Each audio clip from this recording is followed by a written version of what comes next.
नमस्ते बच्चों। जैसा कि पिछले वीडियो में हम क्रिया के बारे में पढ़े थे, शब्द भेद में विकारी और अविकारी शब्द मैंने बताया था। तो विकारी शब्द में संज्ञा, सर्वनाम, विशेषण और क्रिया पढ़ा। अब अविकारी शब्द अर्थात अव्यय के बारे में पढ़ेंगे। तो अव्यय वे शब्द होते हैं जिनमें लिंग, वचन, कारक आदि के अनुसार विकार या परिवर्तन नहीं होता है, उसे अविकारी शब्द या अव्यय कहते हैं। अविकारी शब्द 4 प्रकार के होते हैं। पहला क्रिया विशेषण अव्यय, दूसरा संबंध बोधक अव्यय, तीसरा समुच्चय बोधक अव्यय, चौथा विस्मयादि बोधक अव्यय। अब देखेंगे हम पहला क्रिया विशेषण अव्यय। क्रिया की विशेषता बताने वाले शब्दों को क्रिया विशेषण अव्यय कहते हैं। क्रिया की विशेषता बताने वाले शब्द 4 प्रकार के होते हैं। पहला क्रिया का काल। क्रिया का काल मतलब क्रिया किस समय हो रही है, जैसे आज, कल, अभी, सुबह, अचानक, सहसा। तो ये जो समय बताता है वह कालवाचक क्रिया विशेषण अव्यय होता है। दूसरा है क्रिया का स्थान। क्रिया कहाँ पर हो रही है, जैसे घर के बाहर, कमरे में, ऊपर, छत पर, नीचे। तो इस तरह का आगे, पीछे, ऊपर, नीचे, इस प्रकार के जो शब्द होते हैं वह क्रिया का स्थान बताते हैं। क्रिया की गति। तीसरी होती है क्रिया की गति, कि क्रिया किस गति से हो रही है। इसमें उदाहरण के जैसे शब्द होते हैं धीरे धीरे, बार बार, चुपचाप, तेजी से। चौथा प्रकार होता है क्रिया की मात्रा, कि क्रिया कितनी मात्रा में हो रही है, जैसे बहुत ज़्यादा, काफ़ी, इतना, बहुत अधिक आदि। इस तरह के शब्द आते हैं जो क्रिया विशेषण अव्यय बताते हैं। अब इसका उदाहरण हम देखेंगे कि पहला है बरसात अचानक रुक गई। अब इसमें अचानक शब्द क्या है, अव्यय शब्द है। दूसरा है आप बाहर रुकिए। इसमें बाहर शब्द क्रिया विशेषण अव्यय है। गाड़ी कभी कभी बिगड़ जाती है। कभी कभी शब्द जो है वह भी क्रिया का विशेषता बताता है, क्रिया विशेषण अव्यय है। समय काफ़ी बीत गया। बीत जाना यह क्रिया है और इसकी विशेषता बताता है काफ़ी। तो ये चारों जो है क्रिया विशेषण अव्यय के उदाहरण हैं। अब हम दूसरा देखेंगे संबंध बोधक अव्यय। संबंध बोधक अव्यय वे अव्यय शब्द होते हैं जिनके द्वारा संज्ञा या सर्वनाम के साथ संबंध का बोध होता है, उसे संबंध बोधक अव्यय कहते हैं।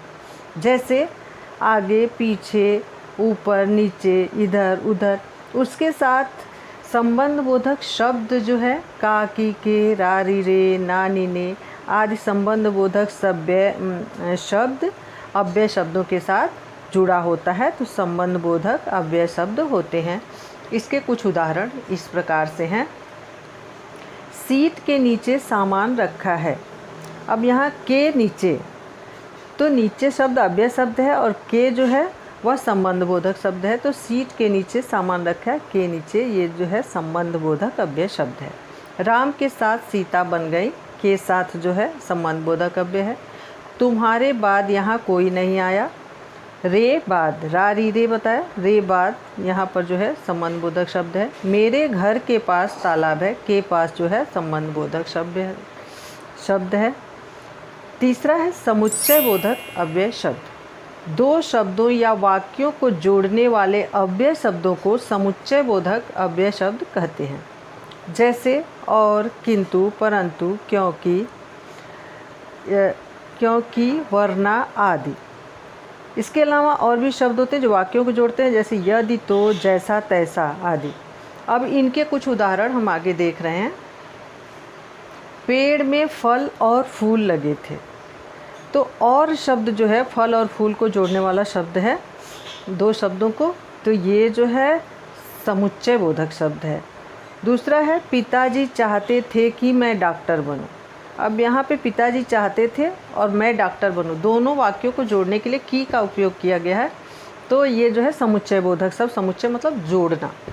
वे आगे बढ़ने लगे लेकिन चौकीदार ने उन्हें रोका। 2 वाक्यों को जोड़ने के लिए लेकिन शब्द का उपयोग हुआ है, तो ये समुच्चय बोधक अव्यय शब्द है। यदि परिश्रम करोगे तो सफलता मिलेगी। यदि, तो यहाँ पर दोनों, ये पहला वाक्य दूसरे पर निर्भर है। दूसरा वाक्य पहले पर निर्भर, दोनों एक दूसरे पर निर्भर हैं वाक्य। तो यदि तो का उपयोग हुआ है, ये भी समुच्चय बोधक अव्यय शब्द है। चौथा है विस्मय आदि बोधक शब्द। विस्मय मतलब मन के भाव को प्रकट, जिन अव्यय शब्दों द्वारा मन के भाव प्रकट किए जाते हैं, सुख, दुख, प्रेम, घृणा, उत्साह आदि शब्दों की अभिव्यक्ति होती है, उसे विस्मय आदि बोधक शब्द कहते हैं। जैसे उफ, आह, शाबाश, ओह, छी, अरे। अब इसके कुछ उदाहरण के लिए वाक्य देखते हैं हम आगे।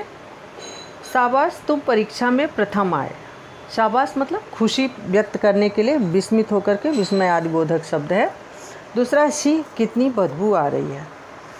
तीसरा है उफ, आज बहुत गर्मी है।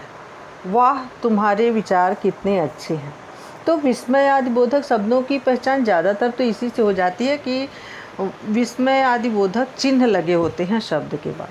कहीं कहीं ऐसा भी होता है जहाँ विस्मय आदि बोधक चिन्ह नहीं होते हैं, तो वहाँ पर वाक्य को समझना पड़ता है कि ये मन के भाव को प्रकट करने वाले वाक्य हैं कि नहीं। इस तरह से अव्यय के 4 प्रकार हमने बताए और ये हमारा आज का पाठ यहीं पे ख़त्म होता है। अगले पाठ में फिर मिलेंगे।